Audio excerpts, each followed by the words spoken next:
All right, today we're in Jerome. This town is spooky, crazy, cool. The history of this place just doesn't stop. So let's go and let's go take a look at Jerome. Come on.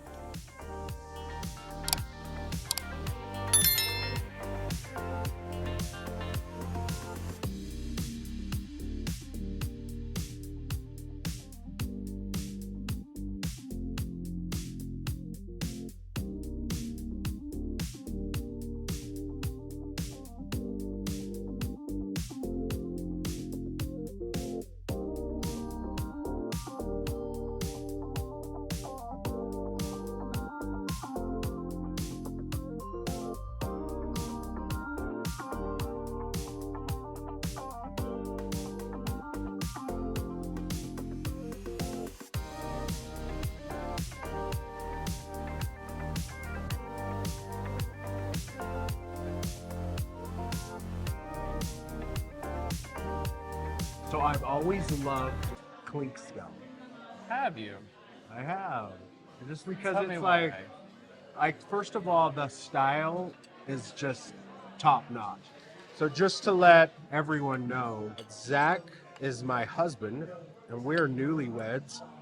We have been married. About 7 months. I was gonna say 7 months. I was like genuinely gonna say 7 months. On cue. And we just adopted a dog. Yeah, we did. But our challenge right now is we also live in Las Vegas, but you work 5 days out of the week in Sedona. I do. Which I have to say is a pain in the butt, but Sedona is definitely a location that everyone should have on their bucket list of places to visit. And if you're making your way to Sedona, you should really find the effort to come to Jerome as well. It's only about 25-minute drive from Sedona. Excellent place to see while you're here. To come to Jerome because it's got character. It does. Like it's an old mining town where they used to mine copper. Copper, yep. And so if you think about it, all the employees were young guys. And this was the only town. This was the town. So this little town is known for its brothels. Yep. And opium. Well, it was back in the day. They hit a huge mining boom out here for copper. So they had such a huge influx of miners coming to stay in Jerome, which of course drove up the amount of women coming here to work in the brothels. So they had a huge populace in this tiny, tiny town. But the job was hazardous. So you'd have miners going into the mines, not making it. And they ran out of places to bury people. So cremation became the next best thing for them, unfortunately, for those who had passed. And after they were cremating so many people, they ran out of things to do with the ashes, so they started to mix the ashes into the cement that went in to rebuild this town after it had burnt to the ground a couple of times. So literally, you can walk down the street and see a sidewalk foundation, or even the sidewalk you're walking on may actually have human ashes mixed into the cement. I think that's us every time we come down here. We're looking really closely at the buildings like, are those bone fragments? Yeah, it's a freaky town, but freaky in a good way. Oh, it's creepy in a great way. I mean, there's nothing like, oh my God, this town weirds you out. No, this has just got like legitimate character. It does. And the best part about it is people that live here and work here, they love it. And you can see it. And it's infectious. So 5 days out of the week, you work in Arizona. Correct. Yeah. So everybody asks, like, are you planning to move back to Vegas? And the answer to that question is a resounding absolutely yes. Absolute yes. And we have already looked at properties that we want to buy. We've even made offers on a couple properties. Yeah. In a neighborhood that we really love called Paradise Palms. Mm-hmm. Amazing architecture in its mid-century modern form. It reminds me of like a mini Palm Springs. Yeah. With just like, you just can't get that style.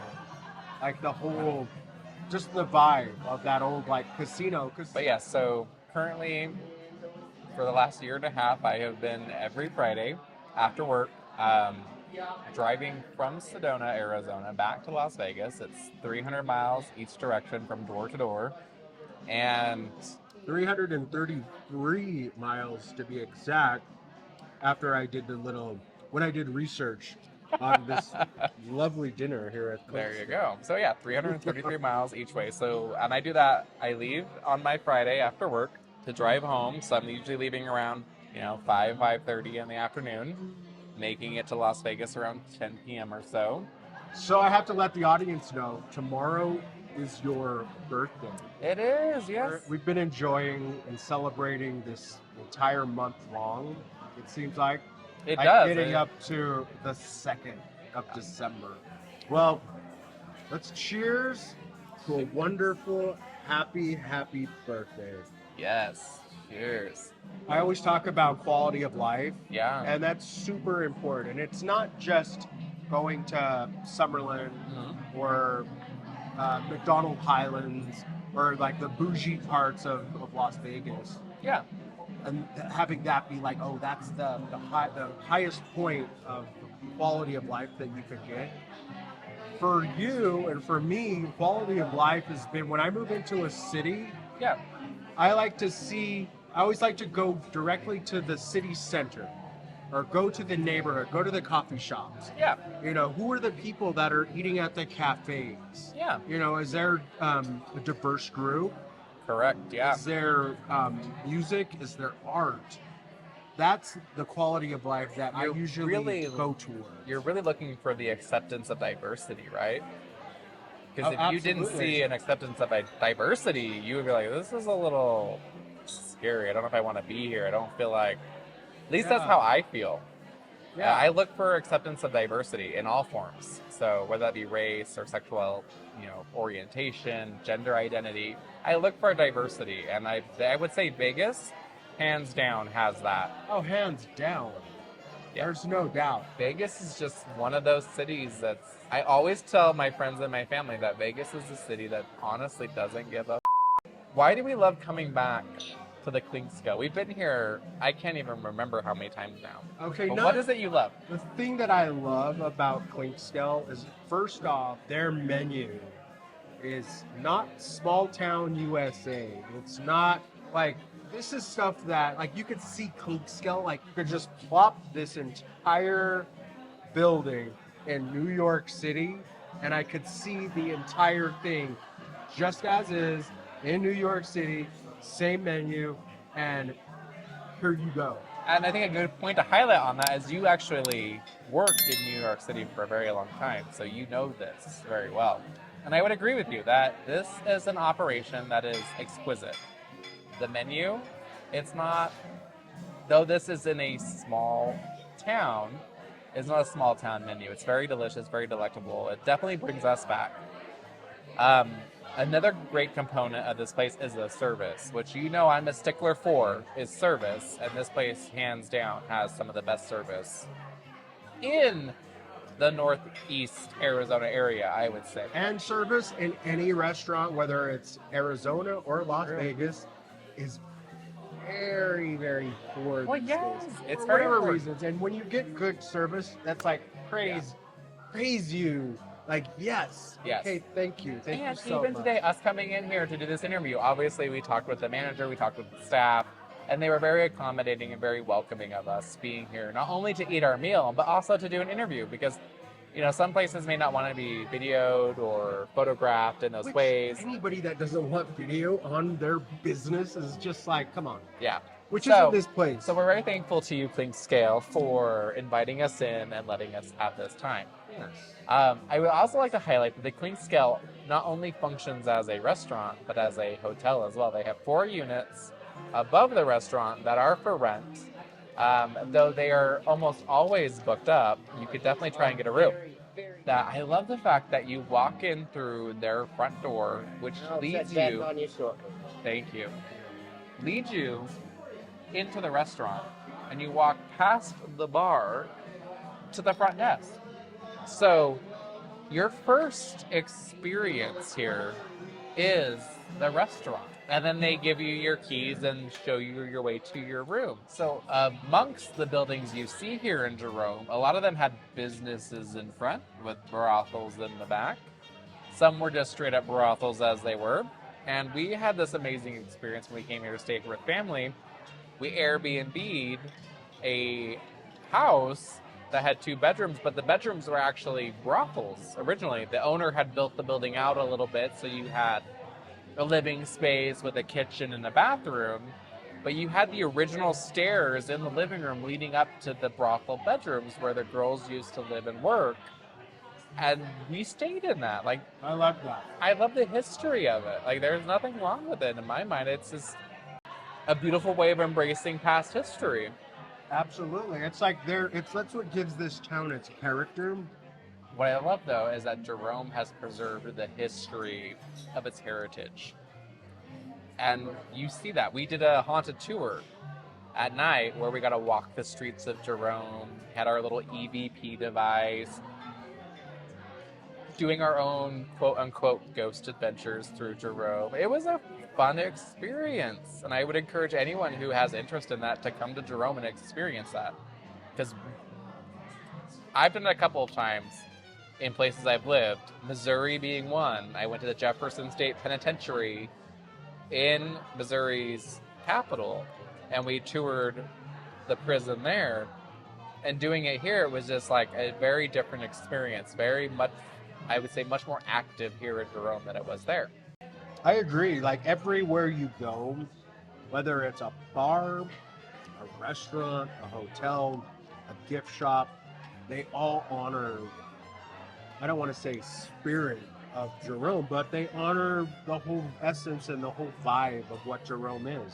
I think you could use spirit as a vague term in that way, because I said, I think I said essence or the heritage. I said heritage of the town, but the spirit of the town, you know?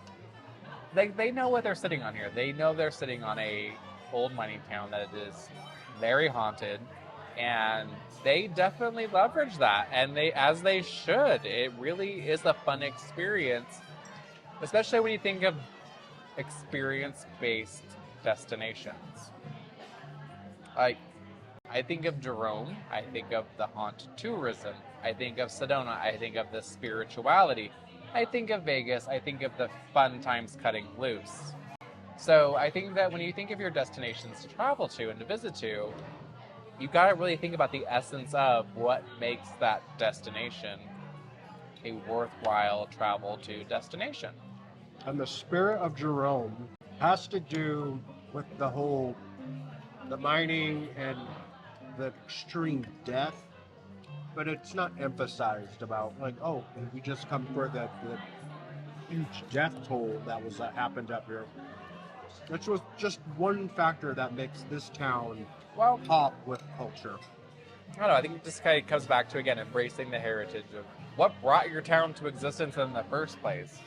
Like Las Vegas, for example. We all know, we've all seen the Discovery Channel's version or the History Channel's version of Las Vegas. It was built by the mobsters back in the day, in the middle of the desert, and it's now flourished into this metropolitan area of 2,000 plus people that caters to over 10,000 visitors a year.